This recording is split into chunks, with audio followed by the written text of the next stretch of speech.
আচ্ছা আচ্ছা। বাবু, ও ফোনে আছিস? কে রে? কে ফোন করেছে রে?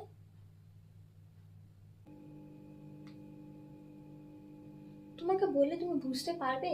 তুমি যে বলছো, হ্যাঁ সেই তো। আমরা কি আর বুঝবো? আমরা তো কিছুই বুঝবো না। হ্যাঁ, সেটাই তো। অনেক লেখাপড়া শিখেছিস, বড় হয়ে গেছিস, অনেক মস্ত বিদ্বান হয়েছিস, এখন তো এগুলো বলবি? বাবা মা তো মূর্খ, কিছু বোঝে না। সেই তো সেই ছোট্টবেলা থেকে তোকে কোলে পিঠে করে মানুষ করেছি আমরা, নিজেরা আধ পেটা খেয়ে তো মুখে অন্ন তুলে দিয়েছি, আর তুই এখন সেই আমাদেরকে এইসব কথা বলছিস? এই বলে দেখা বাকি ছিল, এরপর তো আর 5টা বাড়ির ছেলে মেয়েদের মতন আমাদের দুজনকে বাইরে বের করে দিবি। সেই, এটাও দেখা বাকি আছে। সেই কপাল কপাল,